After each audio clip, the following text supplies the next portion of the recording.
Hay un momento, justo cuando el año está por terminar, cuando el tiempo parece detenerse. Los días entre lo que fue y lo que será, ese espacio liminal donde miramos hacia atrás con nostalgia, hacia adelante con esperanza, y permanecemos en el presente con algo parecido a la paz. Bienvenido, viajero del último suspiro del año. Bienvenida, alma que se prepara para cerrar un ciclo y comenzar otro. Esto es El Pergamino Mágico. Y esta noche te acompaño en ese umbral sagrado entre el año viejo y el año nuevo. Son relatos para dormir que vienen de todos los rincones del mundo, de culturas que entienden que los finales no son solo terminaciones, sino también preparaciones. Cuentos tradicionales de Japón, Escocia, Persia y América Latina, que hablan de purificar lo vivido, de elegir con qué energía cruzamos hacia lo nuevo, de preparar espacio para lo que viene y de quemar simbólicamente lo que ya no nos sirve. Historias relajantes para comenzar el año, cuando necesitamos hacer las paces con lo que fue, agradecer las lecciones aprendidas y reunir el valor para intentarlo de nuevo diferentes, cambiados, tal vez más sabios por todo lo que este año nos enseñó. Esta noche no son cuentos de celebración ruidosa, sino de reflexión silenciosa, de ese momento íntimo cuando estás solo con tus pensamientos, haciendo un inventario honesto de los últimos 12 meses, de las alegrías y los dolores, de los éxitos y los fracasos, de todo lo que te trajo hasta este momento exacto. Cuéntame, ¿cómo ha sido tu año? ¿Qué dejas atrás? ¿Qué llevas contigo hacia lo nuevo? Estas historias son para ti, para ayudarte a procesar, a soltar, a prepararte. El pergamino se desenrolla una vez más.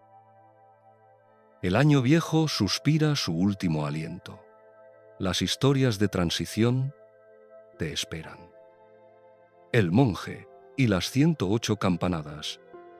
En las montañas del norte de Japón, donde los inviernos son tan fríos que el aire duele al respirarlo y la nieve cubre todo hasta la altura de las rodillas, había un templo budista que había estado allí durante más de 500 años. El templo no era grande ni famoso, no atraía multitudes de peregrinos ni turistas con cámaras. Era simplemente un lugar de oración y meditación, hogar de una pequeña comunidad de monjes que dedicaban sus vidas a la búsqueda de la iluminación a través de la práctica diligente. En este templo vivía un monje llamado Kenji. Tenía 58 años. Había sido monje durante 40 de ellos, y su tarea especial en el templo era ser el guardián de la campana. La campana del templo era antigua, tan antigua que nadie recordaba exactamente cuándo había sido fundida. Era enorme, de bronce oscuro con un tono verdoso de pátina, y cuando se tocaba, su sonido resonaba no solo a través de las montañas, sino que parecía penetrar directamente en el pecho de quien la escuchaba, vibrando en algún lugar profundo donde las palabras no podían alcanzar. Pero la campana se tocaba solo en ocasiones especiales, no cada día, no para cada servicio. Su sonido era demasiado sagrado, demasiado poderoso para ser usado casualmente. Se reservaba para los momentos más importantes del año, y el momento más importante era la víspera de Año Nuevo. En Japón, este momento se llama Joya no Kein, la ceremonia de tocar la campana del templo 108 veces a medianoche, cuando el año viejo se convierte en el año nuevo. 108 campanadas, una por cada uno de los bonno, los deseos mundanos, las aflicciones, los apegos que, según la enseñanza budista, causan sufrimiento a los humanos. Kenji había realizado esta ceremonia durante 30 años.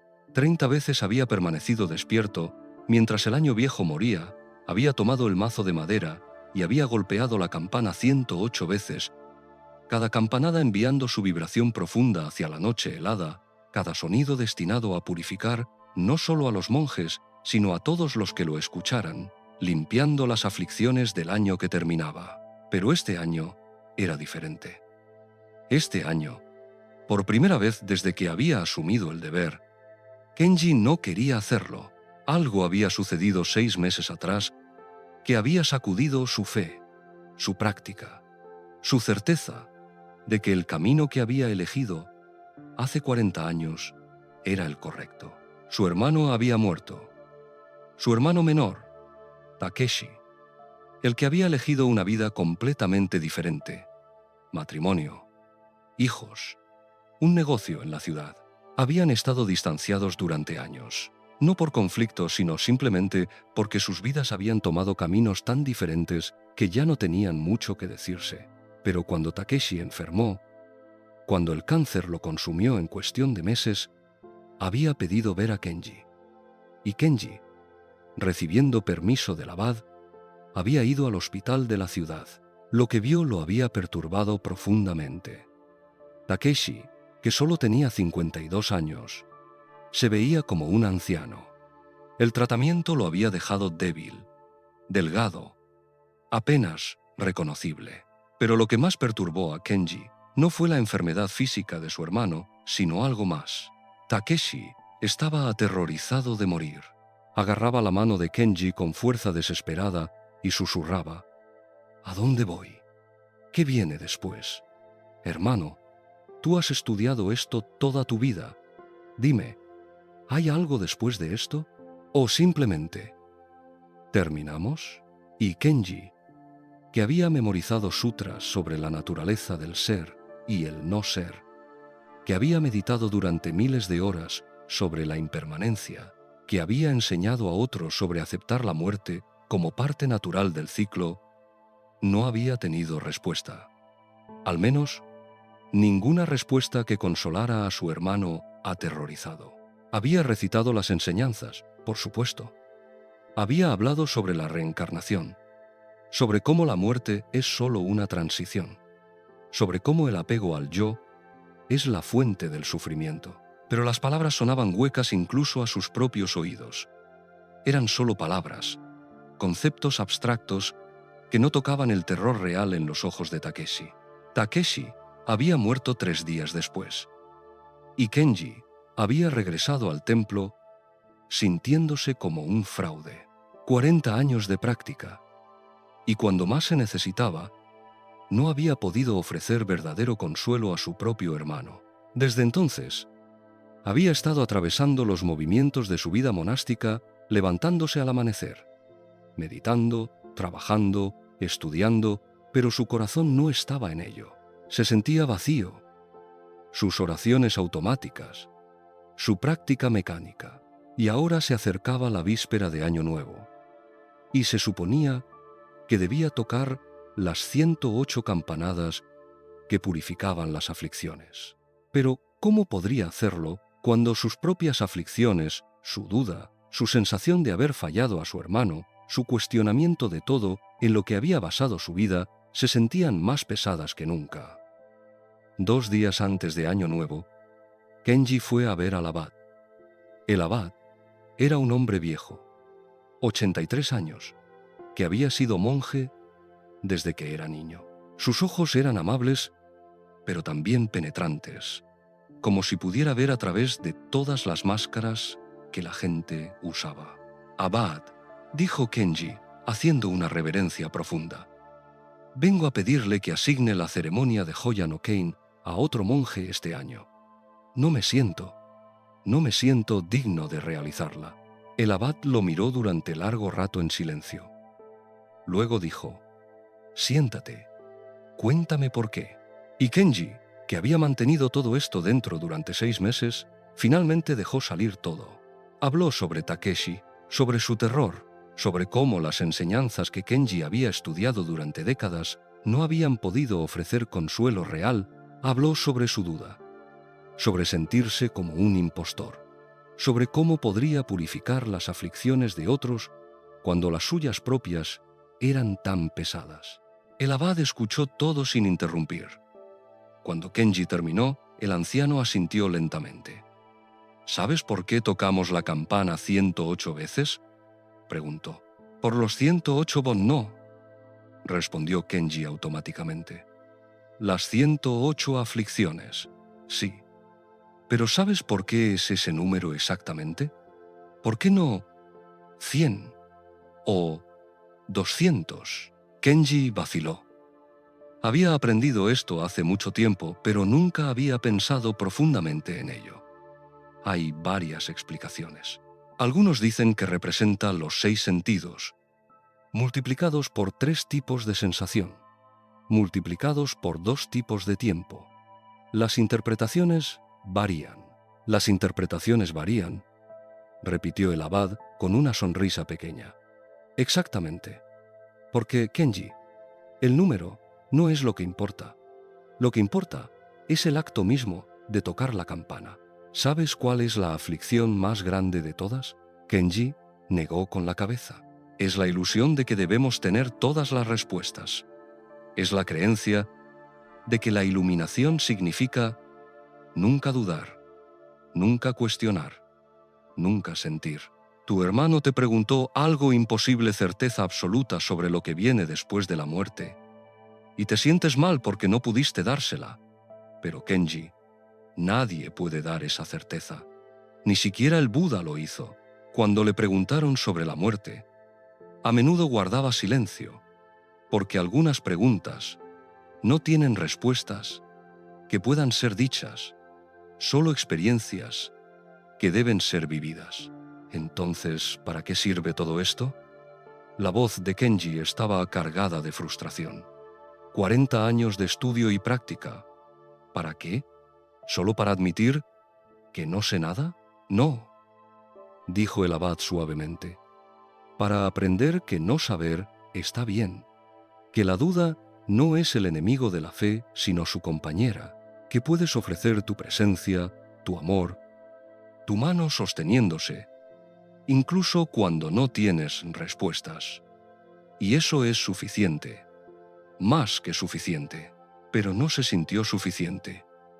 Takeshi estaba aterrorizado hasta el final, y tú estabas allí.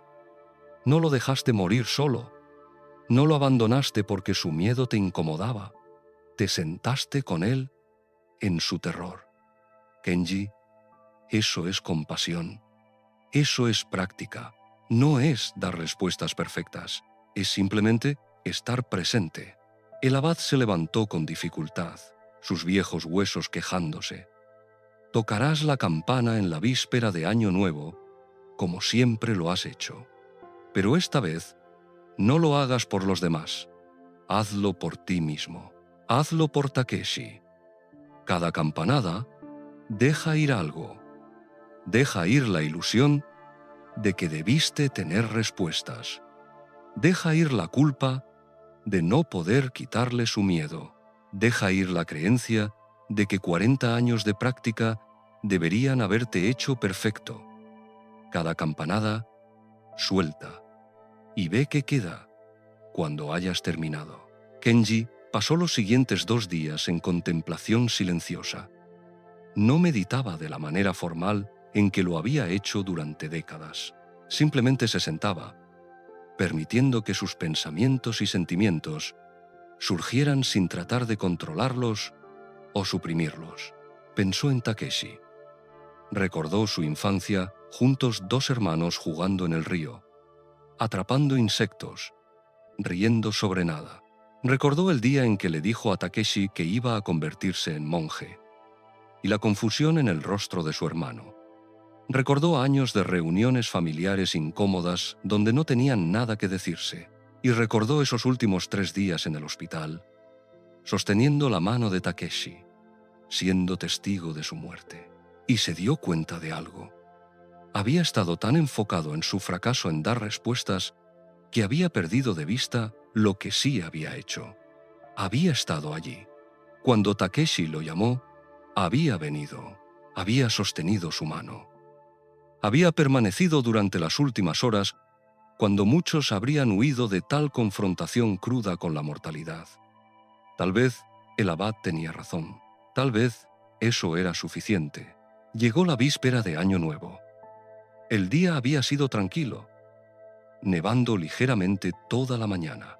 Los monjes habían realizado sus rituales de limpieza de fin de año, barriendo el templo, preparándose para comenzar el nuevo año con espacio limpio. Cuando la noche cayó, la gente del pueblo comenzó a llegar.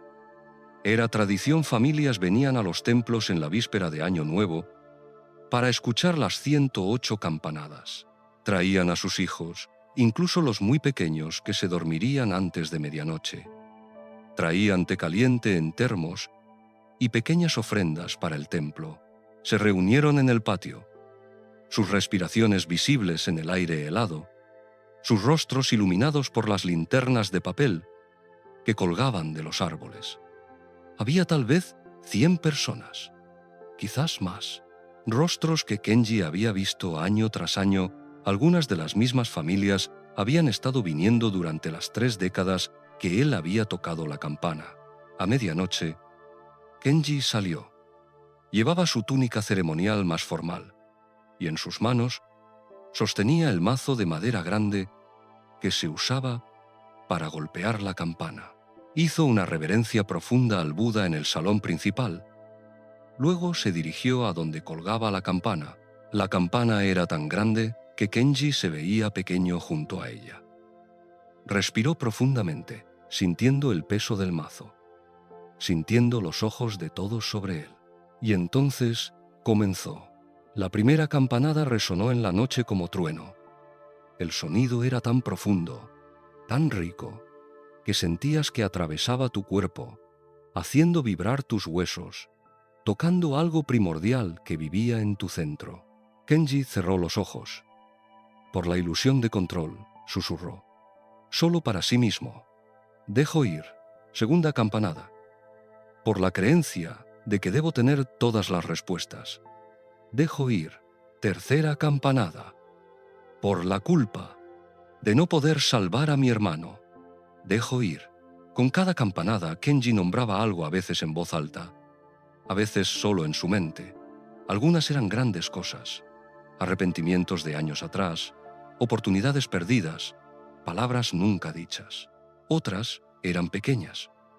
Irritación por la forma en que un monje joven masticaba ruidosamente, resentimiento por tener que despertarse tan temprano cada día, vanidad sobre ser el guardián de la campana. Las campanadas continuaron. 10, 20, 30. El brazo de Kenji comenzó a doler, pero no se detuvo. Cada golpe del mazo contra el bronce, cada vibración que resonaba en la noche, se sentía como soltar algo, como dejar caer un peso que había estado cargando, sin siquiera darse cuenta de cuán pesado era. 50 campanadas, 60.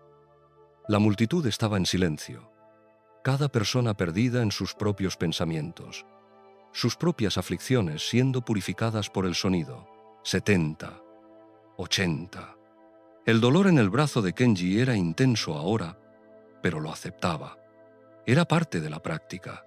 El dolor físico anclándolo al momento presente, impidiendo que su mente divagara. 90 campanadas. Kenji sentía lágrimas en sus mejillas, pero no sabía exactamente por qué estaba llorando. Por Takeshi, por sí mismo, por todos los que habían sufrido este año, por el alivio de finalmente soltar. 100 campanadas. Casi terminando. El año viejo tenía solo minutos de vida. 101, 102, 103. Y entonces, en la 104 campanada, algo cambió. Kenji sintió una presencia. No era algo que pudiera ver o tocar, pero estaba allí tan claramente como la campana frente a él. Era cálida, amable, familiar. Era Takeshi, no físicamente, por supuesto. Kenji no había perdido la cordura hasta ese punto, pero sentía a su hermano allí, de alguna manera, en alguna forma. Y con ese sentimiento vino comprensión. Takeshi no estaba enojado de que Kenji no hubiera tenido respuestas. Estaba agradecido de que Kenji hubiera estado allí. En sus últimas horas, cuando tenía más miedo, no había estado solo. Y eso había importado. Había importado más de lo que Kenji había permitido creer. 105. 106, 107 y finalmente la 108ª campanada. El sonido resonó más largo que cualquiera de las otras, como si no quisiera terminar, como si quisiera sostener este momento, el espacio entre lo viejo y lo nuevo, entre lo que fue y lo que será para siempre. Pero eventualmente, incluso ese sonido se desvaneció. Y en el silencio que siguió, Kenji se dio cuenta de algo extraordinario. Se sentía ligero. Por primera vez en 6 meses, no sentía el peso de su fracaso, de su duda, de su culpa. No porque esas cosas hubieran sido respondidas o resueltas, sino porque las había soltado, las había dejado ir con cada campanada. La multitud comenzó a aplaudir suavemente, respetuosamente. Las familias se abrazaban, deseándose feliz año nuevo. Los niños que se habían quedado despiertos saltaban emocionados. Era un nuevo año, un nuevo comienzo. Kenji hizo una reverencia profunda hacia la campana, luego hacia la multitud, luego hacia las estrellas sobre él donde imaginaba, esperaba, Takeshi podría estar de alguna manera, en alguna forma. El abad se acercó, puso una mano en el hombro de Kenji. ¿Cómo te sientes? ¿Cómo te sientes? Kenji pensó en la pregunta. Vacío, dijo finalmente, pero no de mala manera. Vacío como espacio, como habitación para algo nuevo. El abad sonrió. Eso es exactamente correcto. La purificación no se trata de llenar con algo mejor. Se trata de vaciar para que la vida pueda fluir naturalmente de nuevo. 40 años de práctica, Kenji, no fueron desperdiciados. Te trajeron a este momento. Te enseñaron a soltar cuando finalmente estuviste listo. Los días que siguieron al año nuevo fueron diferentes para Kenji. Su práctica no había cambiado externamente, aún se levantaba al amanecer, aún meditaba, aún realizaba sus deberes, pero internamente algo era diferente. Había una ligereza, una apertura que no había estado allí antes. Y cuando dudaba, porque aún dudaba, aún tenía preguntas sin respuesta, no luchaba contra esas dudas. Las reconocía como otra aflicción a ser soltada, otro peso a ser dejado ir. Comenzó a escribir cartas a Takeshi. Sabía que nunca serían enviadas, que su hermano estaba muerto, pero escribir le ayudaba a procesar, a decir las cosas que no había dicho cuando Takeshi estaba vivo, hermano menor. Hoy medité sobre la impermanencia y pensé en ti. No tengo respuestas sobre dónde estás ahora, pero espero, de alguna manera, que estés en paz, que tu miedo haya terminado y que sepas que yo estaba allí no porque tenía las palabras correctas, sino porque eras mi hermano y te amaba. Las cartas se acumularon, nunca las envió, nunca las compartió con nadie. Eran solo para él y para el fantasma de Takeshi que aún vivía en su corazón. Y cuando llegó la próxima víspera de Año Nuevo, Kenji estaba de pie frente a la campana de nuevo. 31 años ahora de realizar esta ceremonia. Y mientras levantaba el mazo para la primera de las 108 campanadas, susurró: por todos los que dudan, por todos los que cuestionan, por todos los que se sienten como fraudes, por todos los que aman a pesar de no tener respuestas, por mi hermano Takeshi, dejo ir, dejo ir, dejo ir. Y la campana cantó su canción en la noche, purificando, limpiando, haciendo espacio para lo nuevo. Esta historia nos enseña que no necesitamos tener todas las respuestas para ser de valor, que la duda no invalida décadas de práctica o búsqueda, que estar presente con alguien en su sufrimiento, incluso sin poder quitarlo, es su propio tipo de compasión, y que al final de cada año, lo más importante que podemos hacer es soltar nuestras expectativas de perfección, nuestras culpas por fracasos percibidos, todo el peso que hemos estado cargando. Hacer espacio, vaciar y permitir que el nuevo año nos llene con lo que necesitamos en lugar de lo que pensamos que deberíamos querer. El pergamino continúa revelando las historias del final del año.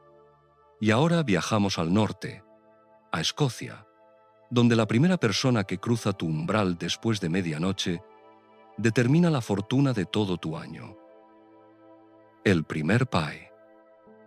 En las tierras altas de Escocia, donde las colinas están cubiertas de brezo púrpura y los lagos son tan oscuros que parecen contener secretos antiguos, había un pueblo pequeño llamado Glenmore.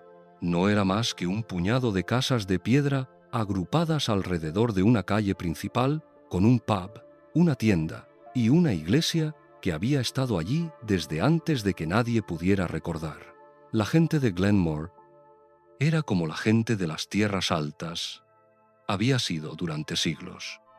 Resistente, práctica, no dada a sentimentalismos innecesarios. Pero también eran personas que respetaban las viejas tradiciones, las costumbres que habían sido pasadas de generación en generación, incluso si no siempre entendían completamente por qué. Y una de las tradiciones más importantes era el first footing, la práctica de ser la primera persona en cruzar el umbral de una casa después de medianoche en la víspera de Año Nuevo.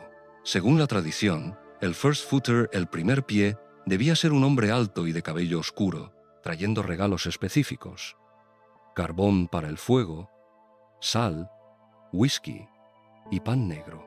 Estos representaban calor, sabor, celebración y sustento para el año venidero.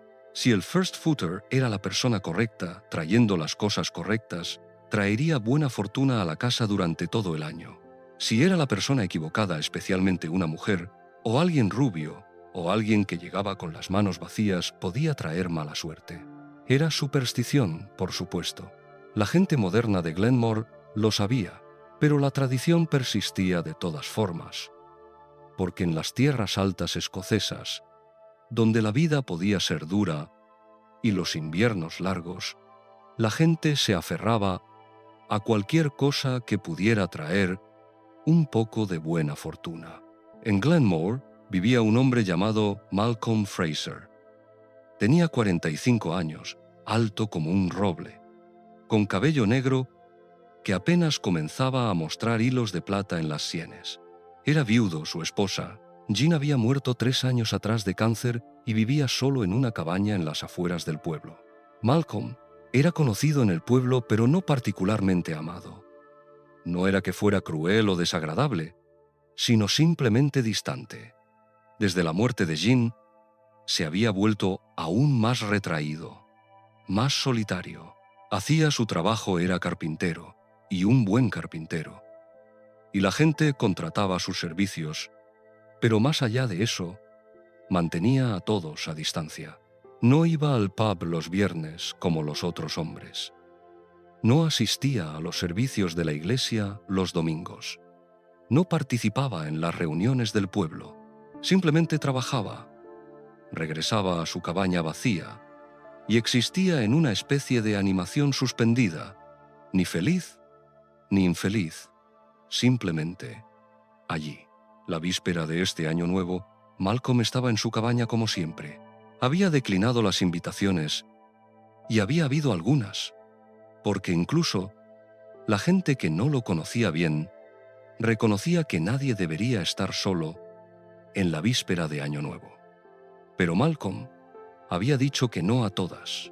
Sentado junto al fuego, con un vaso de whisky que no estaba bebiendo realmente, Malcolm pensaba en años anteriores.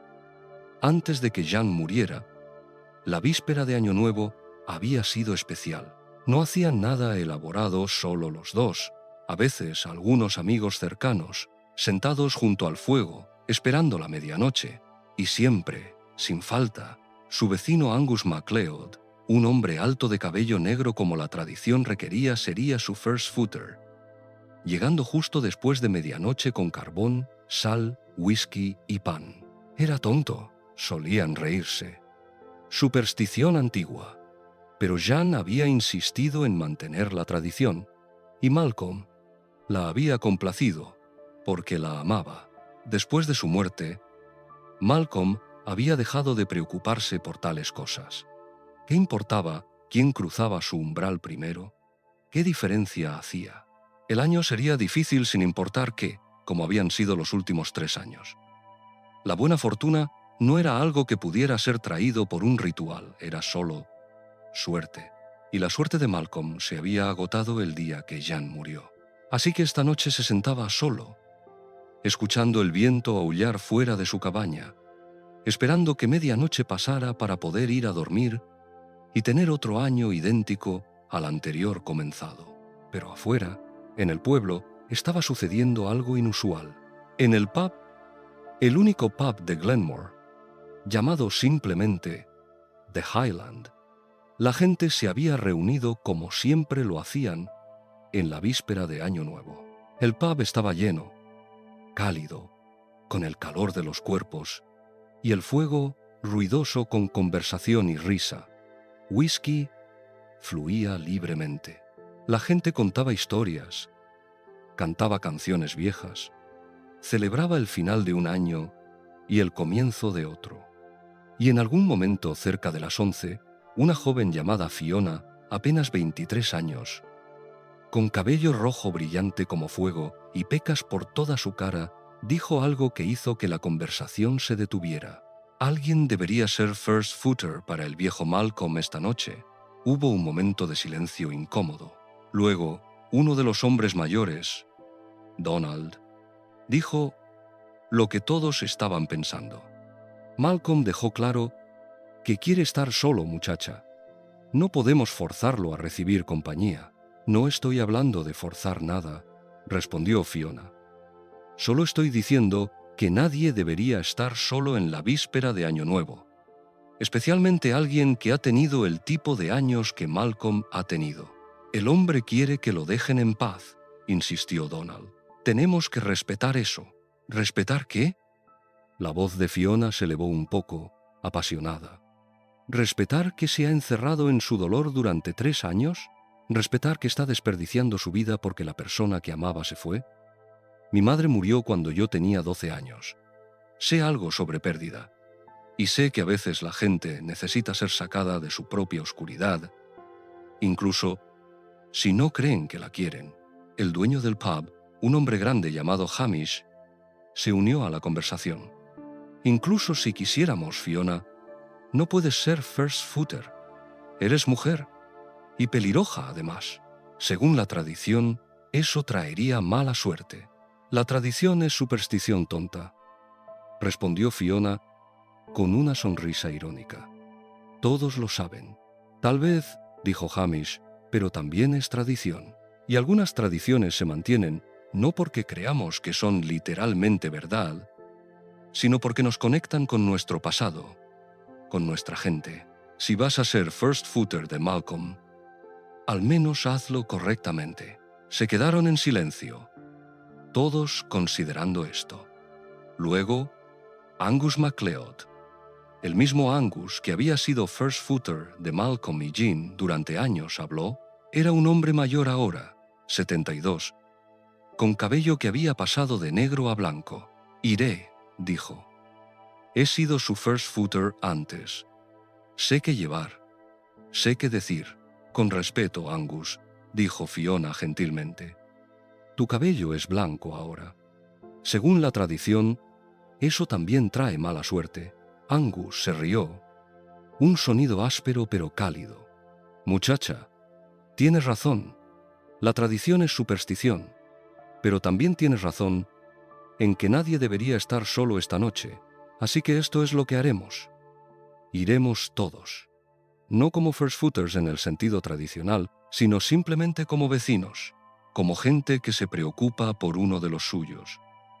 Incluso si ese alguien ha estado alejándolos durante 3 años. Y así se decidió. Cuando el reloj marcó casi medianoche, un grupo de unas 20 personas salió del pub hacia la oscuridad fría.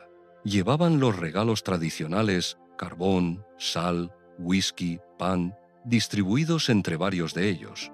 Caminaron juntos por el camino que llevaba a la cabaña de Malcolm. Sus respiraciones visibles en el aire helado.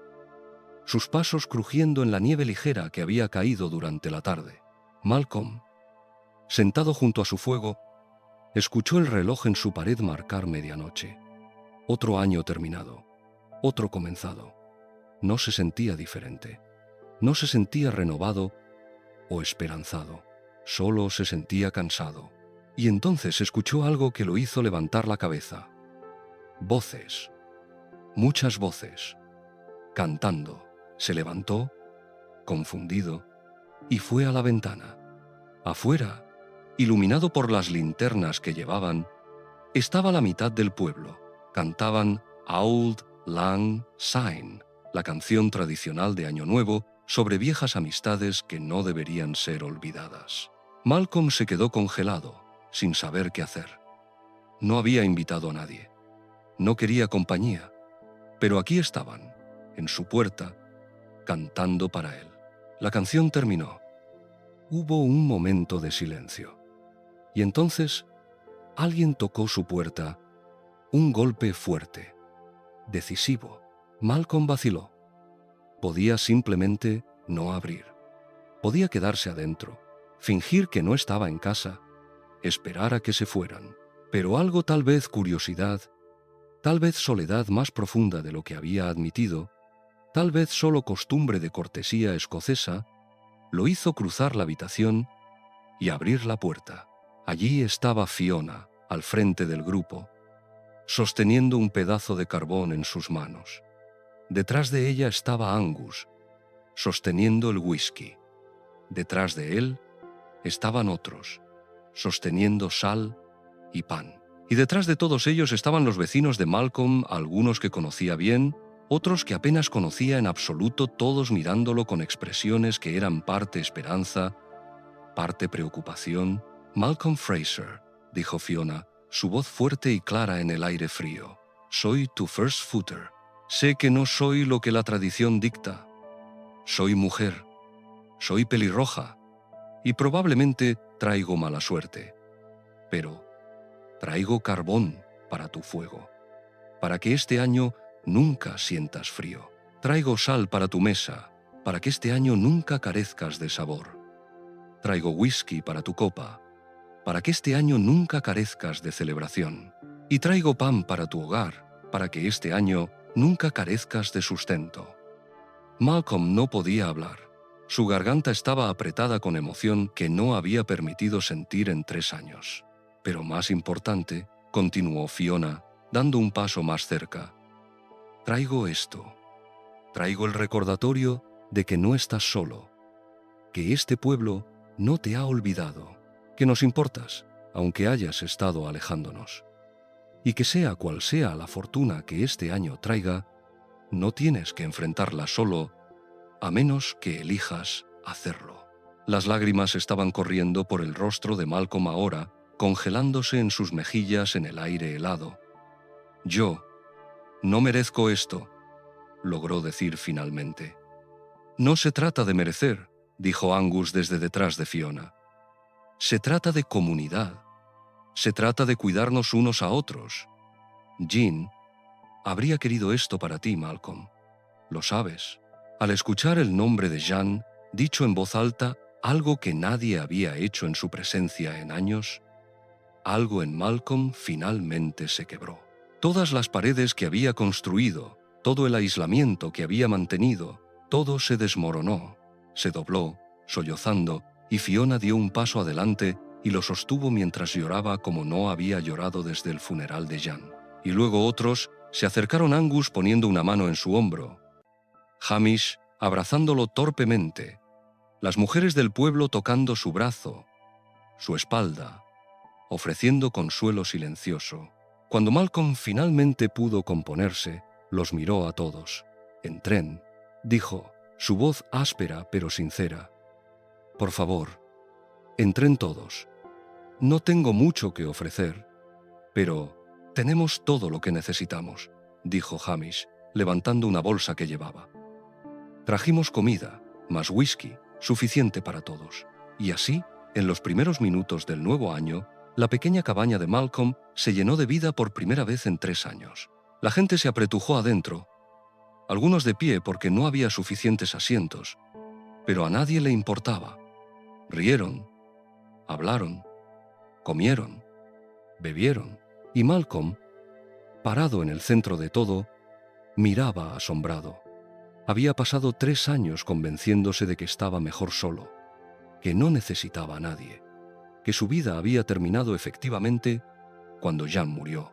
Pero aquí estaba toda esta gente, gente que apenas conocía, gente que había ignorado o alejado aquí en su casa, insistiendo en que importaba, que su vida no había terminado, que todavía había comunidad y conexión, y, sí, incluso alegría disponible si estaba dispuesto a aceptarla. Fiona se acercó en algún momento de la noche, le entregó un vaso de whisky. ¿Entonces?, preguntó con una sonrisa. ¿Traje buena fortuna o mala? Malcolm miró a su alrededor, a su casa llena de risas por primera vez en años, a las caras de sus vecinos, a la vida que había regresado a este lugar que había sido una tumba. «La mejor fortuna», dijo, su voz gruesa con emoción. «La mejor fortuna que he tenido en 3 años». La fiesta continuó hasta las primeras horas de la mañana.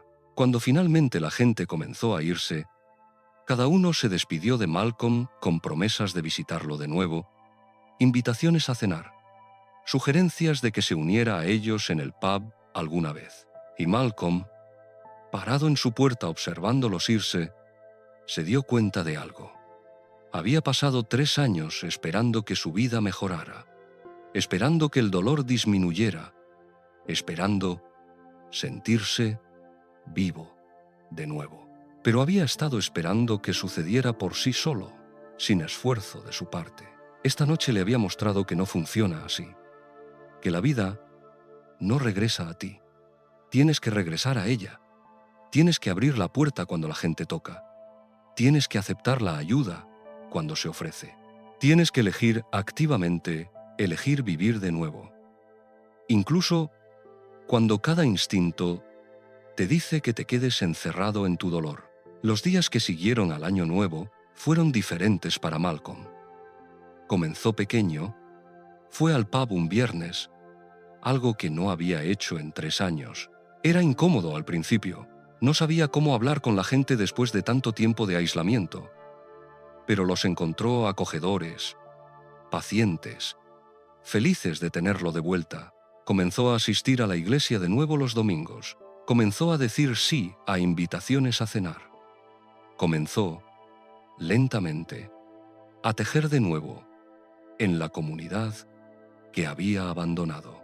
Y en algún lugar en ese proceso, comenzó a sentirse vivo de nuevo. No de la manera en que había estado vivo cuando Jean vivía ese tipo de vida, se había ido y nunca regresaría, pero de una manera nueva, diferente, una vida que incluía su pérdida, que honraba su dolor, pero que no estaba definida solo por esos. Fiona se convirtió en una amiga inesperada. A pesar de la diferencia de edad, más de 20 años, entre ellos encontraron que disfrutaban de la compañía del otro.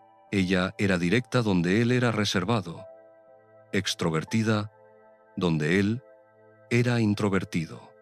Lo sacaba de su zona de confort de maneras que eran buenas para él. ¿Sabes qué?, le dijo Fiona un día mientras tomaban café en la tienda del pueblo. Resulta que soy buena suerte después de todo. Pelo rojo y todo. Malcolm se rió, algo que también hacía más ahora. ¿La mejor suerte? Estuvo de acuerdo. Cuando llegó la próxima víspera de Año Nuevo, Malcolm hizo algo que no había hecho en 3 años. Planeó una fiesta. Pequeña, solo algunos amigos cercanos. Pero una fiesta de todas formas. Limpió su cabaña, preparó comida, compró whisky, y cuando llegó medianoche, cuando el año viejo se convirtió en el año nuevo, abrió su puerta esperando a su first footer. Era Fiona de nuevo, por supuesto. Llegó con el mismo carbón, sal, whisky y pan. Pero esta vez, cuando cruzó su umbral, Malcolm no lloró. Sonrió, porque entendía ahora lo que la tradición realmente significaba. No se trataba de superstición sobre buena o mala suerte. Se trataba de intención. Se trataba de elegir qué traes al año nuevo, no solo físicamente, sino emocionalmente, espiritualmente. Se trataba de decidir si enfrentarías el año que venía solo o con otros, cerrado o abierto, aferrado al dolor o dispuesto a soltar. Y Malcolm había elegido. Había elegido abrir su puerta. Había elegido dejar entrar a la gente. Había elegido vivir de nuevo. Realmente vivir, no solo existir en la sombra de su pérdida. «Feliz año nuevo, Malcolm», dijo Fiona, entregándole el carbón. «Feliz año nuevo», respondió, tomándolo. Y quería decir eso. Realmente lo quería decir. Porque este año sería diferente. No porque la magia de la tradición lo hiciera así, sino porque él había elegido que fuera diferente. Había elegido cruzar el umbral de su propio aislamiento, de su propia oscuridad, hacia algo nuevo. Y esa elección, esa simple elección de abrir una puerta cuando la gente tocaba, había hecho toda la diferencia. Esta historia nos enseña que a veces la mejor fortuna que podemos traer al año nuevo no viene de ritual o tradición, sino de nuestra disposición a aceptar ayuda, a abrir puertas que hemos mantenido cerradas, a elegir conexión sobre aislamiento. Que la comunidad no siempre espera ser invitada, a veces simplemente aparece en tu puerta, insistiendo en que importas incluso cuando has olvidado cómo creerlo. Y que comenzar de nuevo no significa olvidar lo que perdimos, sino encontrar el valor para vivir de nuevo a pesar de esa pérdida. El pergamino continúa revelando los rituales del final del año. Y ahora viajamos hacia el este, a Persia, donde una anciana prepara una mesa especial que simboliza la renovación de toda la vida. La anciana y la mesa de renovación. En las afueras de la ciudad de Shiraz, en el sur de Irán, donde los jardines de rosas perfuman el aire incluso en invierno, y los poetas han caminado durante siglos buscando inspiración, vivía una anciana llamada Mariam. Tenía 86 años, viuda desde hacía 30, y vivía sola en una casa pequeña que había sido construida por su bisabuelo. La casa tenía un patio interior, como todas las casas tradicionales persas, con un pequeño estanque en el centro y árboles frutales plantados alrededor, un granado, una higuera, un naranjo amargo, cuyas flores en primavera olían como el paraíso mismo. Mariam era conocida en el vecindario como alguien que guardaba las tradiciones antiguas. En un mundo que se modernizaba rápidamente, donde los jóvenes miraban más hacia Occidente que hacia su propia historia, Mariam mantenía vivas las costumbres que había aprendido de su madre, que las había aprendido de la suya, retrocediendo generaciones hasta perderse en el tiempo. Y la tradición más importante de todas era la preparación de la mesa Haft Sin para Nauruz, el año nuevo persa. Nauruz, que significa literalmente nuevo día, no se celebra el 1 de enero como en Occidente. Se celebra en el equinoccio de primavera, el momento exacto cuando el día y la noche son iguales, cuando el invierno finalmente suelta su agarre y permite que la primavera renazca. Es una de las celebraciones más antiguas del mundo, observada durante más de 3000 años, sobreviviendo a imperios y conquistas, adaptándose pero nunca desapareciendo completamente. La tradición central de Nauruz es la mesa Haft Sin, literalmente 7S. Una mesa cubierta con 7 objetos específicos cuyos nombres en persa comienzan con la letra Sin Ses, el equivalente a la S en español. Pero este año era diferente para Mariam. Este año, por primera vez en 8 décadas de vida, no estaba segura de si prepararía la mesa. Su salud estaba fallando. Los doctores habían sido claros. Su corazón estaba débil. Sus riñones funcionaban mal. Le habían dado tal vez 6 meses, quizás un año si tenía suerte. Este sería su último Nauruz, su última oportunidad de presenciar la renovación de la tierra, el renacimiento de la primavera, y se sentía cansada. ¿Qué sentido tenía preparar una mesa elaborada para celebrar la renovación cuando ella no se renovaría? ¿Qué sentido tenía honrar el comienzo del nuevo año cuando para ella sería el final? Sus hijos tenía 3, todos adultos ahora con sus propias familias. Habían venido a visitarla la semana anterior. Habían hablado sobre hacer que se mudara con uno de ellos, sobre no dejarla sola en su condición. Pero Mariam había rechazado firmemente. «Esta es mi casa», había dicho. «Aquí es donde viví con vuestro padre. Aquí es donde nacisteis todos. Aquí es donde moriré, cuando llegue el momento. No en el apartamento de alguien en Teherán, rodeada de extraños». Sus hijos habían tratado de argumentar, pero conocían a su madre. Cuando había tomado una decisión, no había manera de cambiar su opinión. «Al menos deja que contratemos a alguien para que venga y te ayude», había rogado su hija Zahra. «Alguien que pueda cocinar, limpiar, asegurarse de que estés tomando tu medicina». Y Mariam, agotada de discutir, había estado de acuerdo. Así que ahora, 3 veces por semana, venía una mujer joven llamada Leila para ayudar con las tareas que Mariam ya no podía hacer sola. Leila tenía 26 años. Estaba estudiando ingeniería en la Universidad de Shiraz y trabajaba varios empleos para pagar su educación. Era eficiente, educada, y Mariam había notado completamente desconectada de las tradiciones que una vez habían definido la cultura persa. Una tarde, 2 semanas antes de Nauruz, Mariam estaba sentada en el patio cuando Leila llegó para su turno. Hacía frío. Aún el equinoccio no había llegado todavía, pero había señales de primavera comenzando. Los árboles frutales tenían pequeños brotes. El aire olía diferente, más verde de alguna manera. Leila Jan, llamó Mariam, usando el término de afecto persa. «Ven, siéntate conmigo un momento antes de comenzar a trabajar». Leila se acercó, un poco sorprendida. Normalmente Mariam era todo: «Negocios, aquí está la lista de tareas. Por favor, haz esto y aquello, gracias. Nos vemos la próxima vez». Pero hoy había algo diferente en su tono. «¿Sabes qué es Nauruz?», preguntó Mariam cuando Leila se sentó. «Por supuesto», respondió Leila. «Es el año nuevo. Tenemos vacaciones de la universidad. Pero ¿sabes qué significa? ¿Por qué lo celebramos?». Leila vaciló.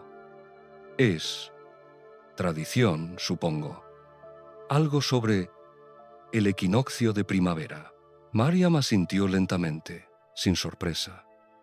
«¿Y sabes sobre la mesa, Haftzin? He oído de ella. Mi abuela solía hacer una, creo. Pero mis padres no somos muy tradicionales». «No», dijo Mariam suavemente. «Muchas personas ya no lo son. Y tal vez eso está bien. El mundo cambia. Pero me pregunto, ¿qué perdemos cuando dejamos ir estas cosas? Cuando olvidamos por qué importaban». Leila no sabía qué decir. Había una tristeza en la voz de Mariam que era más profunda que solo nostalgia por viejos tiempos. «Cada año de mi vida», continuó Mariam, «he preparado la mesa Haftzin, 86 años. Incluso durante los años difíciles, incluso durante la guerra, incluso cuando no teníamos dinero para mucho más, siempre preparé la mesa. Porque era importante, porque significaba algo». «¿Qué significaba?», preguntó Leila gentilmente. Mariam miró el granado en su patio. Estaba desnudo aún, esperando la primavera. Significaba renovación. Significaba esperanza. Significaba que sin importar cuán duro había sido el invierno, la primavera vendría de nuevo, que la vida continuaría, que había razón para seguir adelante. Pero este año, la voz de Mariam se volvió casi un susurro. «Este año no sé si la prepararé. ¿Qué sentido tiene celebrar la renovación cuando este será mi último Nowruz. ¿Qué sentido tiene hacer toda esa preparación cuando no veré otro? Leila sintió lágrimas picando sus ojos. Mariam Jan, no hables así. ¿Por qué no? Es la verdad. Los doctores fueron claros. Mi cuerpo está fallando. Y está bien. He vivido una vida larga. Pero, me pregunto, ¿debería simplemente rendirme en las tradiciones también? ¿Dejar que mueran conmigo? Leila miró a esta anciana que apenas conocía, pero que de repente le importaba profundamente. Y tomó una decisión. Enséñame, dijo. ¿Qué? Enséñame cómo preparar la mesa Haftzin. Si este es tu último Nowruz, entonces hazlo especial, hazlo correcto, y enséñame para que pueda transmitirlo, para que no muera contigo. Algo cambió en el rostro de Mariam. Una luz volvió a sus ojos que había estado ausente. ¿Realmente querrías aprender? Sí, dijo Leila, y se sorprendió al darse cuenta de que lo decía en serio. Sí, quiero. Así comenzó la preparación. Durante las siguientes 2 semanas, Mariam enseñó a Leila no solo cómo hacer la mesa Haftzin, sino por qué cada objeto importaba, qué simbolizaba, cómo todo junto creaba un mensaje de esperanza y renovación. Los 7 objetos, explicó Mariam mientras se sentaban en su sala, papeles y listas esparcidos frente a ellas, cada uno representa un aspecto diferente de la vida, una bendición diferente que deseamos para el año nuevo.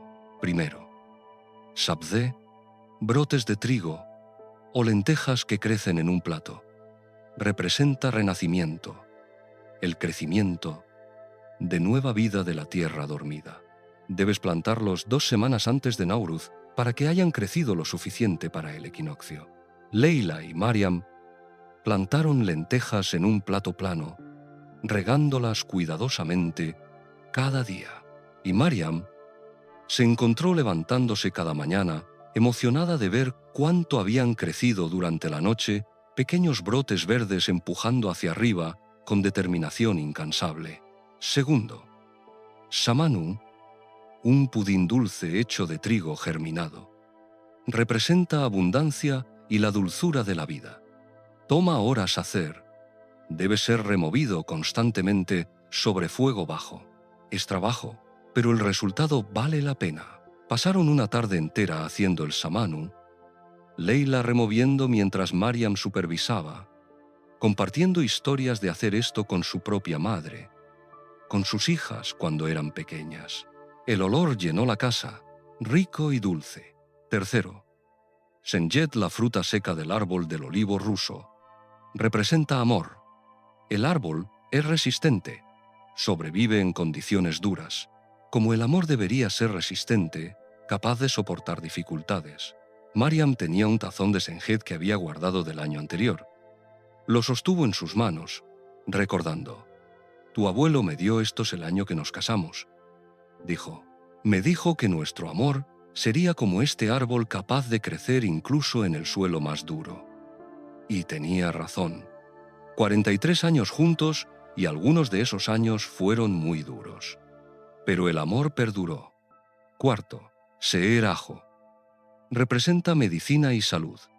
Los antiguos persas creían que el ajo tenía propiedades protectoras, que podía mantener alejada la enfermedad. Mariam sonrió irónicamente mientras colocaban el ajo en la mesa. «No me está protegiendo ahora, ¿verdad? Pero aún lo ponemos, porque es sobre intención, sobre esperanza, no sobre garantías». Quinto, Seib, manzanas. Representan belleza y salud, rojas y brillantes, perfectas y completas. Fueron juntas al bazar para elegir las manzanas más perfectas que pudieran encontrar. Mariam insistió en examinar docenas antes de elegir 7 que cumplían con su estándar. Sexto, Somak sumak, una especia roja hecha de bayas secas. Representa el color del amanecer, el momento cuando la oscuridad da paso a la luz. Representa esperanza en que después de la oscuridad, la luz siempre regresa. El sumac manchó los dedos de Leila de rojo cuando lo midió en un tazón pequeño. Como vida, corrigió Mariam.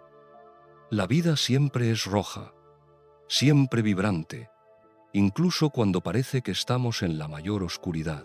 Y séptimo, Serké vinagre. Representa edad y paciencia. Toma tiempo hacer buen vinagre. No puede ser apresurado. Así como la sabiduría, viene solo con tiempo y experiencia. Mariam sacó una botella de vinagre que había hecho hace años. El líquido oscuro como ámbar. Como yo, dijo con una pequeña sonrisa. Vieja, agria a veces, pero con suerte, sabia también. Además de los 7 objetos esenciales, Mariam enseñó a Leila sobre los objetos adicionales que muchas familias incluyen. Un espejo para reflejar lo que está por venir, velas para iluminar el futuro, huevos pintados para fertilidad, una pecera con un pez dorado para la vida moviéndose en el agua, monedas para prosperidad, y un libro de poesía, usualmente el Diván de Hafez, el gran poeta persa de Shiraz para sabiduría y orientación. Pero lo más importante, dijo Mariam, mientras arreglaban todo en la mesa especial que había estado cubierta con una tela elaborada. Lo más importante no son los objetos mismos, es la intención detrás de ellos. Es el acto de preparar, de pensar en lo que queremos para el año nuevo, de crear espacio, literalmente crear espacio físico en nuestra casa para nuevas posibilidades. Mientras trabajaban juntas durante esas 2 semanas, algo cambió en Mariam. La resignación que había sentido, el sentimiento de ¿para qué molestarse?, se disipó, se encontró comprometida, emocionada incluso. No solo enseñaba a Leila, se estaba recordando a sí misma por qué esto importaba. Y Leila, que había pensado que esto sería solo otra tarea, otro trabajo, se encontró profundamente movida por la belleza y el significado de la tradición. Comenzó a entender que esto no era solo superstición antigua o ritual sin sentido. Era una manera de marcar el tiempo, de crear significado, de conectarse con generaciones de antepasados que habían hecho exactamente esto mismo, en este mismo momento del año, durante miles de años. Finalmente, llegó el día del equinoccio. Mariam y Leila habían completado la mesa. Estaba hermosa cada objeto colocado con cuidado, la tela debajo elaboradamente bordada, el espejo reflejando todo de vuelta multiplicado, las velas listas para ser encendidas. El momento exacto del equinoccio sería a las 3:17 de la tarde según el calendario astronómico. Era tradición reunirse alrededor de la mesa Hafsin en ese momento preciso, el momento cuando la tierra cruzaba el umbral del invierno a la primavera. Los hijos de Mariam habían venido Zahra, Ali y Reza con sus familias. Los nietos llenaban la casa con su energía. Mariam los había invitado, y aunque había sido difícil coordinar, todos tenían vidas ocupadas, trabajos, responsabilidades. Habían venido porque sabían que esto era importante, posiblemente el último Nauruz de su madre, y Mariam había pedido que Leila estuviera allí también. «Eres parte de esto ahora», había insistido. «Eres quien lo mantendrá vivo cuando yo me haya ido». A las 3:15, todos se reunieron alrededor de la mesa Hafsin. Había un silencio reverente, incluso los niños pequeños sintiendo que este era un momento especial. Mariam estaba sentada en la silla principal, la matriarca. Miró la mesa que había preparado la número 86 de su vida y la última y sintió emoción abrumadora. No tristeza exactamente, sino algo más complejo. Gratitud, tal vez, por haber vivido lo suficiente para ver esto una vez más, por haber encontrado en Leila a alguien que llevaría adelante la tradición. «En 2 minutos», dijo Mariam suavemente, «el mundo se renovará». la primavera nacerá de nuevo. Y lo ha estado haciendo durante miles de millones de años antes de que los humanos existieran. Y continuará haciéndolo durante miles de millones de años después de que nos hayamos ido. Pero por un momento, ahora, somos testigos de ello. Somos parte de ello. Miró a cada persona alrededor de la mesa, sus hijos, sus nietos, Leila. Este año, continuó, he estado luchando con la pregunta de por qué preparar esta mesa cuando es mi último Nowruz, pero ahora entiendo la respuesta. La preparo no por mi renovación, mi cuerpo no se renovará, sino por la tuya. Se volvió hacia Leila. Por ti, que está aprendiendo estas tradiciones por primera vez. Por ti, que las llevarás adelante, luego a sus nietos. Por vosotros, que estáis creciendo en un mundo que cambia tan rápido que es fácil perder el contacto con las raíces. Por vosotros, para que sepáis de dónde venís. Y finalmente, a sus hijos. Y por vosotros, mis amados hijos, para recordaros que la renovación no es solo personal, es generacional. Yo no me renuevo, pero vosotros sí. Vuestros hijos, sí. Y esa es la verdadera lección de Nowruz, que la vida continúa. Que el invierno siempre da paso a la primavera. Que después de cada final hay un comienzo. El reloj marcó 3:17. El momento exacto del equinoccio. El momento cuando el día y la noche eran perfectamente iguales antes de que la balanza se inclinara hacia la luz. Zara encendió las velas. Su luz bailó sobre el espejo, reflejándose de vuelta, multiplicándose. Los brotes verdes de las lentejas, que habían estado creciendo durante 2 semanas, parecían brillar con vida. Las manzanas rojas brillaban. El sumac era del color de la sangre, de la vida. Y en ese momento, Mariam sintió algo extraordinario. Paz, completa, perfecta paz. No porque su miedo a la muerte hubiera desaparecido, aún estaba allí, todavía la aterrorizaba pensar en dejar de existir, pero se dio cuenta de que ella era solo una parte de algo mucho más grande, que su vida había sido una estación en el ciclo eterno, y aunque su invierno se acercaba, la primavera vendría para otros. Las semanas siguientes fueron tranquilas. Mariam se debilitó más. Leila venía todos los días ahora, no solo 3 veces por semana. Se sentaban juntas, y Mariam le enseñaba otras cosas, recetas, historias, poemas que había memorizado de niña. ¿Por qué yo?, preguntó Leila un día. ¿Por qué elegiste enseñarme todo esto? Soy solo alguien contratada para ayudar con las tareas. Mariam tomó la mano de Leila entre las suyas. Porque estabas lista para escuchar. Porque cuando te pregunté si querías aprender, dijiste sí. Y porque vi en ti algo que reconocí a alguien que está desconectada de sus raíces, pero que anhela conexión. Alguien que está buscando sin saber realmente qué está buscando. ¿Y ahora?, preguntó Leila. ¿Ahora lo sé? ¿Tú qué crees? Leila pensó en las últimas semanas. En la preparación cuidadosa de cada objeto. En las historias que Mariam había compartido. En el momento del equinoccio, cuando sintió, realmente sintió, el peso de miles de años de tradición, conectándola con su pasado, con su gente, con algo más grande que ella misma. Creo, dijo lentamente, que estaba buscando significado, una manera de entender quién soy, de dónde vengo, y tú me mostraste que eso no está en libros de texto o títulos universitarios. Está en estas tradiciones que han sido pasadas de generación en generación.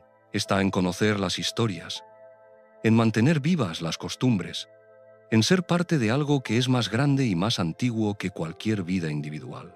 Mariam sonrió, apretando la mano de Leila. Exactamente. Y ahora tú lo mantendrás vivo.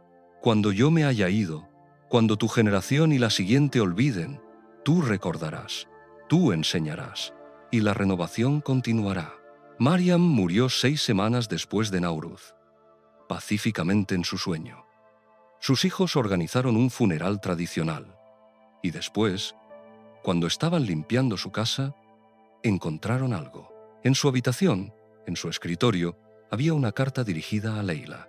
Dentro, Mariam había escrito instrucciones detalladas para la preparación de la mesa Haft-Sin, junto con algo más una lista de otras tradiciones persas, otras costumbres que estaban siendo olvidadas, otras historias que necesitaban ser contadas, y al final había escrito esto. Querida Leila, si estás leyendo esto, significa que me he ido. Espero que mi partida haya sido tranquila, que no haya sufrido demasiado, pero más importante, espero que entiendas ahora por qué te elegí. No fue casualidad que vinieras a trabajar para mí en mis últimos meses. Fue destino, o providencia, o como quieras llamarlo. Necesitabas aprender, y yo necesitaba enseñar. Los dos nos necesitábamos mutuamente. Este último Nauruz fue el más significativo de todos mis 86 años. No porque fue el último, sino porque finalmente entendí lo que realmente significaba. No se trata de mi renovación individual, se trata de la renovación continua de la vida misma. Generación tras generación. Tú eres mi primavera, Leila. Tú eres lo que viene después de mi invierno. Y algún día encontrarás a alguien más joven que tú, alguien desconectado y buscando, y le transmitirás lo que te enseñé. Y así continúa el ciclo. No dejes que estas tradiciones mueran, no porque sean perfectas o porque el pasado sea mejor que el presente, sino porque nos conectan con quienes somos, con nuestras raíces, con miles de años de personas que vivieron y amaron, y lucharon, y crearon belleza en medio de toda la dureza de la vida. El año que viene, cuando llegue Nauruz, prepara tu propia mesa Hafsin. Haz cada objeto con cuidado, con intención, y cuando el equinoccio llegue, cuando el invierno dé paso a la primavera, piensa en mí. Piensa en todas las mujeres antes de mí que hicieron exactamente esto mismo. Y sabe que eres parte de algo eterno. Con todo mi amor, Mariam. El año siguiente, Leila preparó su primera mesa Haft-Sin en su propio apartamento. No era tan elaborada como la de Mariam, no tenía 86 años de práctica, pero estaba hecha con cuidado, con amor, con comprensión de lo que significaba. Invitó a amigos, a compañeros de clase de la universidad que nunca habían experimentado una celebración tradicional de Nauruz. Les explicó cada objeto, compartió las historias que Mariam le había contado, y cuando llegó el momento del equinoccio, todos se reunieron alrededor de la mesa, y Leila sintió la presencia de Mariam allí con ellos, no físicamente, pero en el espíritu de la cosa, en la tradición que continuaba, en la renovación que no era solo personal, sino generacional, eterna, tan constante como el cambio de estaciones, tan inevitable como la primavera siguiendo al invierno, y afuera, sin ser visto por ninguno de ellos, el granado en el patio de Mariam, ahora cuidado por sus hijos, comenzó a mostrar sus primeros brotes de primavera. Esta historia nos enseña que la renovación no siempre es personal. A veces nos renovamos no viviendo más tiempo nosotros mismos, sino pasando adelante lo que hemos aprendido a aquellos que vienen después. Que las tradiciones no son solo rituales vacíos, sino maneras de conectarnos con algo más grande que nosotros mismos, con nuestra historia, nuestra gente, con el ciclo eterno de finales y comienzos. Y que nuestro último acto de renovación puede ser enseñar a alguien más cómo renovarse cuando ya no estemos. El pergamino tiene una última historia para esta noche del final del año. Y ahora viajamos a través del océano, a América Latina, donde una tradición única nos enseña sobre la liberación final, quemar simbólicamente todo lo que el año nos trajo para hacer espacio para lo nuevo. Los años viejos. En la ciudad costera de Guayaquil, en Ecuador, donde el río Guayas se encuentra con el Pacífico y el aire siempre huele a sal y a vida, había una tradición que se repetía cada 31 de diciembre sin falta. Los años viejos, para quienes no conocían la costumbre, parecía extraño, casi perturbador la primera vez que lo veían. Muñecos de tamaño humano, hechos de ropa vieja rellena de paja y aserrín, con máscaras o caras pintadas, colocados en las puertas de las casas, en las esquinas de las calles, en los parques, algunos vestidos como políticos corruptos, otros como personajes de televisión, algunos representando conceptos abstractos, la mala suerte, la enfermedad, el desamor, y todos esperando el mismo destino: ser quemados a medianoche cuando el año viejo moría y el año nuevo nacía. En el barrio de Las Peñas, en las coloridas casas construidas en la ladera que daba al río, vivía un hombre llamado Roberto Mendoza.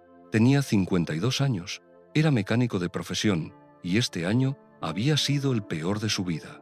Había comenzado en enero, cuando perdió su trabajo en el taller donde había trabajado durante 25 años. El dueño había cerrado el negocio, incapaz de competir con los talleres más grandes y modernos. Roberto había intentado encontrar otro trabajo, pero a los 52, en un mercado laboral que prefería trabajadores más jóvenes y más baratos, nadie lo contrataba. En marzo, su madre había muerto después de una larga batalla con el Alzheimer. Roberto había sido su cuidador principal durante los últimos 3 años, viendo cómo la enfermedad borraba lentamente a la mujer que había sido, hasta que solo quedó un cascarón confundido que ya no reconocía a su propio hijo. En junio, su esposa Teresa le había dicho que quería el divorcio. 20 años de matrimonio, terminando no con peleas dramáticas, sino con un simple «ya no soy feliz». Ella se había mudado con su hermana, llevándose la mitad de todo, incluyendo Roberto, sentía la mitad de su corazón. Y en octubre le habían diagnosticado diabetes tipo 2, no terminal, no inmediatamente peligroso, pero otro recordatorio de que su cuerpo estaba envejeciendo, fallando, que ya no era el hombre joven e indestructible que una vez había sido. Ahora era 31 de diciembre, y Roberto estaba sentado en su casa, ya no su casa, sino la casa, porque Teresa ya no vivía allí, mirando el año viejo que sus vecinos habían construido y colocado en la esquina de su calle. Este año, el año viejo, era elaborado. Representaba a un político que había sido acusado de corrupción, con una máscara exagerada de su cara y carteles colgados que listaban sus crímenes. Los vecinos habían puesto mucho esfuerzo en él, riéndose mientras lo construían, disfrutando de la oportunidad de burlarse del poder antes de quemarlo simbólicamente. Pero Roberto no había hecho su propio año viejo este año. No había tenido energía, no había visto el punto. ¿Qué iba a quemar? ¿Un muñeco representando todo lo que había perdido? ¿Cómo meter un año entero de dolor en paja y ropa vieja? Escuchó un golpe en su puerta. Cuando abrió, encontró a su vecina, doña Carmen, una mujer de 65 años que había vivido en el vecindario toda su vida y que tenía opiniones firmes sobre todo. «Roberto», dijo sin preámbulo, «¿por qué no has hecho tu año viejo?» «No sentí ganas este año, doña Carmen». «Precisamente por eso deberías hacerlo», respondió ella firmemente. «Los años que son fáciles de dejar ir no necesitan ser quemados. Son los años difíciles, los que se aferran a ti, los que más necesitas quemar». Roberto comenzó a protestar, pero doña Carmen lo interrumpió. «Tengo materiales extras. Ven, te ayudaré. No puedes entrar al año nuevo cargando todo esto». Y así, casi contra su voluntad, Roberto se encontró en el pequeño patio de doña Carmen, ayudándola a construir un año viejo. No uno elaborado como el del político en la esquina. Este sería simple, personal. Primero necesitamos la estructura, dijo doña Carmen, sacando palos de madera y cuerda. Los brazos, las piernas, el torso. Es como construir un esqueleto. Trabajaron juntos atando los palos para formar una figura humana aproximada. Y mientras trabajaban, doña Carmen hablaba. «Cada año», dijo, «desde que era niña, hemos hecho esto, los años viejos. ¿Sabes por qué es importante? Es tradición», respondió Roberto, concentrado en atar un nudo. «Sí, pero ¿por qué se volvió tradición?» «Porque los ecuatorianos entienden algo que muchas culturas no entienden, que el tiempo no es solo una línea, es algo que cargamos, los años buenos, los años malos. Todos se acumulan en nosotros como capas, como ropa que nunca nos quitamos, y eventualmente estamos tan enterrados bajo el peso de todos esos años que no podemos movernos». Ella hizo una pausa, mirándolo directamente. «Por eso quemamos, no porque el fuego mágicamente haga que los problemas desaparezcan, sino porque necesitamos el acto físico, el ritual de soltar, de decir, este año terminó, lo bueno y lo malo terminó y no lo llevaré conmigo al año nuevo». Pero doña Carmen, la voz de Roberto se quebró un poco. «Este año tomó tanto. Mi trabajo, mi madre, mi matrimonio, mi salud. ¿Cómo simplemente lo dejo ir? ¿Cómo finjo que no pasó?» «No finges que no pasó», respondió ella suavemente. «Lo reconoces, lo honras, y luego lo quemas de todas formas. Porque Roberto, si cargas este año contigo al próximo, será como vivir 2024 de nuevo. Los mismos dolores, los mismos fracasos, los mismos arrepentimientos. ¿Eso es lo que quieres?» Roberto negó con la cabeza, lágrimas comenzando a formarse. «Entonces vamos a hacer esto correctamente. Vamos a construir un año viejo que realmente represente tu año. Y a medianoche lo vas a quemar y vas a dejar ir». Con el esqueleto completo comenzaron a rellenarlo. Doña Carmen tenía bolsas de aserrín y paja vieja. Mientras rellenaban la figura, ella le hizo preguntas. «Cuéntame sobre tu madre». Y Roberto, que había mantenido tanto dentro durante meses, comenzó a hablar. Habló sobre cuidarla, sobre la frustración y la culpa de verla desvanecerse, sobre cómo su muerte había sido un alivio y cómo se odiaba a sí mismo por sentir alivio. «Pon eso en el año viejo», dijo doña Carmen. «La culpa, el dolor, el alivio, todo entra. Cuéntame sobre Teresa». Y Roberto habló sobre su matrimonio, sobre cómo había dejado de ser realmente presente después de que su madre enfermó, sobre cómo Teresa había tratado de comunicarse, de mantenerlos conectados, y cómo él había estado demasiado agotado, demasiado consumido por el cuidado de su madre para darle lo que necesitaba. «Pon eso también», dijo doña Carmen. «Los arrepentimientos, las palabras no dichas, las oportunidades perdidas, con el cuerpo relleno, necesitaban vestirlo». Doña Carmen desapareció en su casa y regresó con ropa, una camisa vieja de su difunto esposo, pantalones que ya no le quedaban a su hijo. Pero cuando fue el momento de poner la ropa en el año viejo, Roberto vaciló. Corrió a su casa y regresó con su propia ropa, su uniforme viejo del taller mecánico, manchado de grasa y desgastado por años de uso.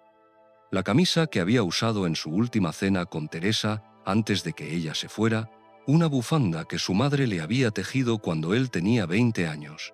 «Estas», dijo su voz temblorosa, «estas son las cosas reales. Estas son lo que necesito quemar». Doña Carmen asintió aprobadoramente. Vistieron al año viejo con la ropa de Roberto, y con cada pieza que ponían, Roberto nombraba algo que estaba dejando ir. El uniforme.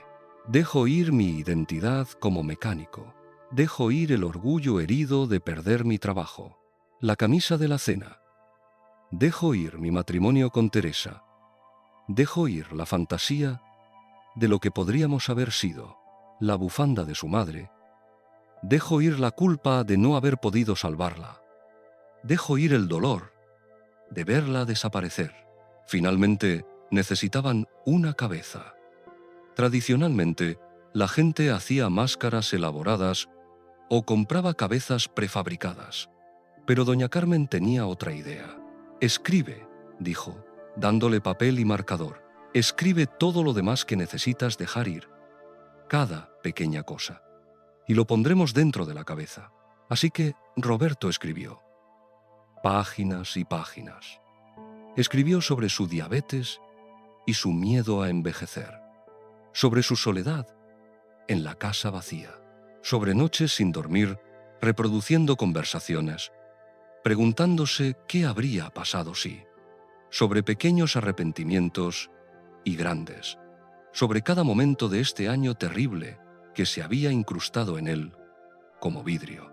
Enrollaron todos los papeles y los metieron dentro de una bolsa de tela que serviría como cabeza. Le dibujaron una cara no exagerada como el político, sino simple, solo 2 puntos para ojos, una línea para la boca, una cara que podría ser cualquiera, que era todos. Cuando terminaron, el sol se estaba poniendo.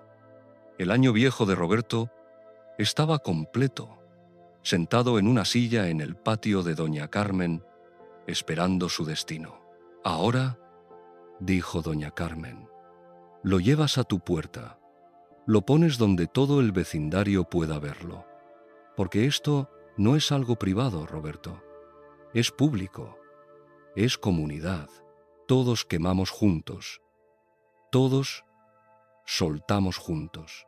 Roberto cargó su año viejo, sorprendentemente pesado, como si realmente contuviera el peso de su año hasta su puerta. Lo sentó en una silla vieja en su entrada, y casi inmediatamente los vecinos comenzaron a aparecer. «Ah, Roberto hizo uno después de todo», decían con aprobación. Algunos se acercaban para examinarlo más de cerca, asintiendo con comprensión cuando veían el uniforme de mecánico, reconociendo las historias que el muñeco contaba sin necesidad de palabras. Y luego pasó algo inesperado. La gente comenzó a traer cosas para añadir. El señor Ávila de al lado trajo una corbata rota, de mi trabajo que perdí en abril, y la ató alrededor del cuello del año viejo. La joven Sofía de la calle trajo una foto de su exnovio, terminamos en mayo, y la colocó en el bolsillo del muñeco. Otros trajeron notas escritas, pequeños objetos, símbolos de sus propios dolores del año. El año viejo de Roberto se estaba convirtiendo en el año viejo del vecindario, un repositorio comunal de todo lo que necesitaban soltar. A medida que se acercaba la medianoche, más gente se reunió en la calle. Alguien trajo una radio portátil para escuchar la cuenta regresiva. Alguien más trajo botellas de whisky barato y gaseosa para brindar. Los niños corrían emocionados, sabiendo que pronto habría fuego. Roberto se encontró rodeado de sus vecinos, gente con la que había vivido lado a lado durante años, pero con la que rara vez hablaba más allá de saludos educados. Y ahora todos estaban aquí, juntos, esperando quemar sus años viejos, esperando comenzar de nuevo. A las 11:55, doña Carmen trajo el bidón de gasolina. Era la tradición rociar los años viejos con combustible para que ardieran rápida y completamente, sin rescoldos que se apagaran lentamente. Un incendio rápido, brillante, purificador. Pero antes de rociar el muñeco, doña Carmen se volvió hacia Roberto. «¿Quieres decir algo? ¿Últimas palabras antes de que arda?» Roberto miró su año viejo. Este muñeco grotesco, vestido con su ropa, lleno de sus dolores, decorado con los de sus vecinos. Y supo que tenía que hablar. «Este año», comenzó, su voz temblorosa pero volviéndose más fuerte, «fue el peor año de mi vida. Perdí casi todo lo que importaba, mi trabajo, mi madre, mi esposa, mi salud, y durante meses he estado cargando todo eso, dejando que me aplaste, dejando que me defina». Hizo una pausa, mirando las caras a su alrededor. Todos escuchaban, muchos asintiendo con comprensión. Pero esta noche, gracias a doña Carmen aquí, gracias a todos ustedes que han compartido sus propios dolores con este muñeco, entiendo algo. Entiendo que no estoy solo, que todos cargamos nuestros años, nuestros dolores, y que la única manera de seguir adelante es soltarlos, no olvidarlos, no fingir que no pasaron, sino soltar su peso. Su voz se quebró, lágrimas corriendo por su rostro. Así que esto es lo que hago. Suelto mi orgullo sobre quién era, suelto mi dolor sobre lo que perdí, suelto mi miedo de lo que viene, quemo este año. Y mañana, cuando despierte, será un nuevo año. Seré un nuevo Roberto, no porque los problemas hayan desaparecido, sino porque elegí dejarlos aquí, en este fuego, en lugar de cargarlos conmigo. Hubo aplausos. Algunos de sus vecinos tenían lágrimas también. Doña Carmen abrazó a Roberto fuertemente. El reloj marcó medianoche. En toda la ciudad, en todo Ecuador, la misma escena se desarrollaba simultáneamente.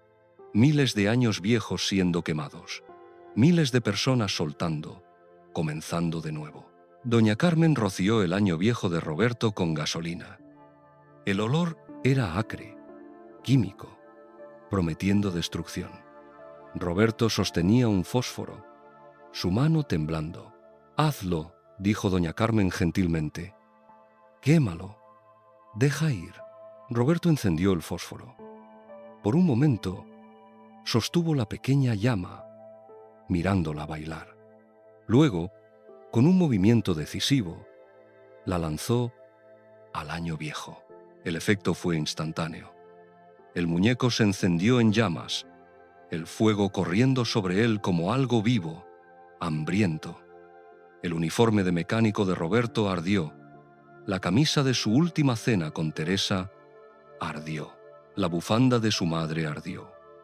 Todos los papeles con sus arrepentimientos escritos ardieron. Todos los símbolos de dolor que sus vecinos habían añadido ardieron. El calor era intenso. Roberto tuvo que retroceder varios pasos, pero no podía apartar la vista. Observó su año arder, observó todo lo que había cargado convertirse en humo y cenizas. Y mientras observaba, sintió algo extraordinario: ligereza, como si el fuego no solo estuviera quemando el muñeco, sino también algo dentro de él. El peso que había estado cargando durante 12 meses comenzó a levantarse, liberarse, flotar hacia el cielo con el humo. A su alrededor, sus vecinos hacían lo mismo. Observaban su año viejo comunal arder, cada uno soltando privadamente lo que necesitaban soltar, cada uno haciendo las paces con el año que terminaba. El fuego ardió brillantemente durante quizás 10 minutos. Luego comenzó a disminuir. Lo que había sido una figura humana reconocible se convirtió en un montón de brasas y cenizas.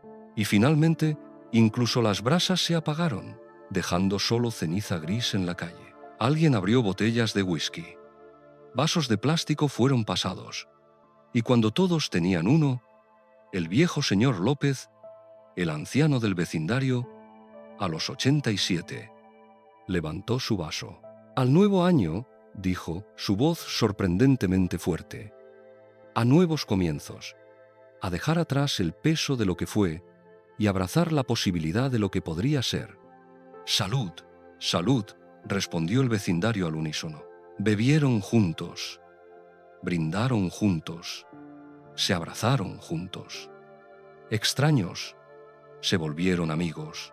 Vecinos que habían vivido lado a lado durante años pero nunca realmente hablado, ahora compartían historias, risas, conexión. Y Roberto, parado en medio de todo, sintió algo que no había sentido en meses: esperanza. No la certeza de que el próximo año sería fácil, sabía que no lo sería. Aún necesitaba encontrar trabajo, aún necesitaba navegar su diabetes. Aún necesitaba aprender a vivir solo después de 20 años de matrimonio. Pero no cargaría el peso del año que acababa de terminar. No dejaría que los fracasos de 2023 definieran su 2024. Había quemado ese año. Lo había visto convertirse en cenizas. Y mañana, hoy, técnicamente, porque ahora era después de medianoche, sería un nuevo día, un nuevo año, un nuevo comienzo. La fiesta callejera continuó hasta las primeras horas de la mañana. Eventualmente, la gente comenzó a dispersarse hacia sus casas, cansados pero contentos, listos para dormir antes de despertar al primer día del nuevo año. Doña Carmen se acercó a Roberto antes de irse. «¿Cómo te sientes?» «Ligero», dijo, y se sorprendió de lo verdadero que era. «Me siento realmente ligero». «Bien», asintió ella. «Eso es lo que se supone que debes sentir». «Y Roberto, escucha, el próximo año también será difícil. La vida es difícil, pero ahora sabes cómo soltar. Ahora sabes que no tienes que cargar todo para siempre. El próximo 31 de diciembre harás otro año viejo y quemarás las dificultades de 2024. Y así continúa». Roberto asintió, comprendiendo. Es un ciclo, exactamente. Es un ciclo. Vivimos, cargamos, soltamos. Vivimos, cargamos, soltamos. Y cada vez que soltamos, hacemos espacio para algo nuevo, para nuevas posibilidades, nuevas alegrías, nuevas versiones de nosotros mismos. Roberto miró el montón de cenizas en la calle donde su año viejo había estado. Mañana, alguien las barrería, las tiraría. No quedaría evidencia física de que alguna vez había existido. Pero el acto de quemarlo, el ritual de soltarlo, eso, permanecería con él. Regresó a su casa. Ahora, realmente su casa, porque había comenzado a pensar en ella como suya, en lugar de como el lugar que Teresa había dejado. Se acostó en su cama, exhausto, pero en paz. Y cuando despertó a la mañana siguiente, el primer día de 2024, lo primero que notó fue la luz del sol entrando por su ventana. No era diferente de cualquier otra mañana de sol, pero de alguna manera se sentía diferente. Más brillante, tal vez. Más lleno de posibilidad. Se levantó, hizo café, salió a su pequeño balcón. La calle estaba tranquila. Todos, aún durmiendo, después de la noche tardía, pero podía ver las manchas de ceniza donde habían estado los años viejos, marcas de todos los que habían elegido soltar, comenzar de nuevo. Y Roberto, sosteniendo su café caliente, mirando su vecindario despertar lentamente al nuevo año, hizo una promesa a sí mismo. Este año, no esperaría hasta diciembre para soltar las cosas que lo pesaban. Practicaría soltarlas a lo largo del año. Pequeñas liberaciones, pequeños incendios, limpiando mientras vivía, en lugar de dejar que todo se acumulara, porque esa era la verdadera lección de los años viejos, se dio cuenta. No era solo sobre un ritual, una vez al año, era sobre entender que tenemos la capacidad siempre, en cualquier momento, de soltar lo que nos pesa, que no tenemos que esperar permiso o una fecha específica en el calendario, que podemos elegir cada día qué cargamos y qué dejamos arder. El nuevo año se extendía ante él, en blanco y lleno de posibilidad. Tendría sus desafíos, sin duda, pero Roberto lo enfrentaría con las manos vacías, el corazón ligero, listo para lo que viniera, porque había aprendido a quemar, y eso lo cambiaba todo. Esta historia nos enseña que a veces necesitamos rituales físicos para soltar cosas emocionales. Que el acto de quemar simbólicamente lo que nos pesa, no mágicamente, sino intencionalmente, puede liberar espacio en nuestros corazones para nuevas posibilidades. Que no tenemos que cargar cada año, cada dolor, cada fracaso con nosotros para siempre. Que podemos elegir, activamente elegir, dejarlos arder, y que cuando lo hacemos juntos, en comunidad, el acto se vuelve aún más poderoso, no estamos solos en nuestra necesidad de soltar. Y no tenemos que hacerlo solos. Y así, querido viajero del umbral del año, llegamos al final de nuestro viaje a través de los rituales del cierre. Hemos tocado 108 campanadas en Japón, dejando ir una aflicción con cada sonido que resonó en la noche fría. Hemos abierto nuestra puerta en Escocia, permitiendo que la comunidad entre cuando estábamos más convencidos de que queríamos estar solos. Hemos preparado una mesa en Persia, aprendiendo que la renovación no siempre es personal, sino generacional, y hemos quemado en Ecuador, viendo nuestro año convertirse en cenizas y humo, haciendo espacio para lo nuevo. 4 historias, 4 culturas, 4 maneras diferentes de hacer la misma cosa esencial: soltar el año que termina para poder recibir el año que comienza. Porque eso es lo que todos estos rituales entienden, lo que todas estas tradiciones saben, que no podemos entrar al año nuevo si estamos demasiado llenos del año viejo, que debemos vaciar para poder llenarnos de nuevo, que debemos soltar para poder recibir. Y lo que es hermoso es que cada cultura ha encontrado su propia manera de hacer esto. Los japoneses lo hacen con sonido campanadas que purifican el aire y el alma. Los escoceses lo hacen con compañía, recordándonos que no tenemos que enfrentar lo nuevo solos. Los persas lo hacen con preparación, creando espacio físico, que representa espacio emocional, y los ecuatorianos lo hacen con fuego, la transformación más visceral de todas: ver literalmente el año viejo convertirse en ceniza. Pero todos están haciendo lo mismo. Todos están diciendo: este año terminó. Lo bueno y lo malo, los éxitos y los fracasos, las alegrías y los dolores. Terminó. Y no lo cargaré conmigo hacia lo que viene. Entonces esta noche, en estos últimos días del año, te invito a hacer tu propio ritual de cierre. No tiene que ser elaborado. No tienes que tocar 108 campanadas o construir un muñeco para quemar. Pero haz algo intencional, algo que marque el final y el comienzo. Tal vez escribes todo lo que quieres dejar atrás en un papel y lo quemas de manera segura.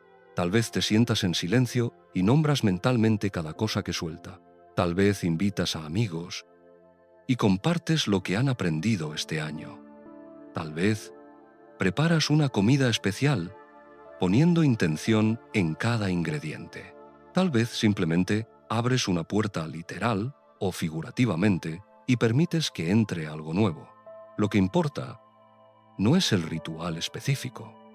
Lo que importa es la intención detrás de él.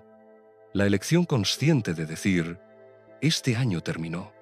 He aprendido lo que tenía que enseñarme y ahora lo suelto, porque el tiempo pasará de todas formas. Diciembre se convertirá en enero, te guste o no. Pero hay una diferencia entre simplemente permitir que el tiempo pase y activamente cerrar un capítulo para comenzar otro. Hay poder en el acto intencional de terminación. Hay libertad en elegir soltar, en lugar de dejar que las cosas simplemente se desvanezcan gradualmente. Así que gracias por acompañarme en este viaje a través de los rituales del final del año. Si estas historias resonaron contigo, si los rituales hablaron a algo en tu alma, considera suscribirte a El Pergamino Mágico. Cada semana desenrollamos nuevas historias de nuevos lugares, cada una llevando sus propias lecciones sobre cómo vivir más plenamente, cómo soltar más completamente, cómo amar más profundamente. Pero por ahora, descansa. El año viejo está terminando. El año nuevo espera. Y tú estás en el umbral, ese espacio sagrado entre lo que fue y lo que será. Permanece allí un momento. Respira. Agradece. Suelta.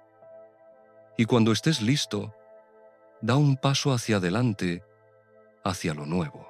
Que tu próximo año sea más ligero porque elegiste no cargar todo del último. Que sea más brillante porque hiciste espacio para nueva luz. Que sea más profundo porque aprendiste que soltar no es perder, es liberación. Feliz final de año. querido viajero. Feliz transición, feliz renovación y sobre todo, feliz soltar. El pergamino se enrolla en el último suspiro del año viejo. Las historias descansan. Y tú, renovado, das tu primer paso hacia todo lo que viene. Descansa bien. Suelta bien. Y despierta renovado.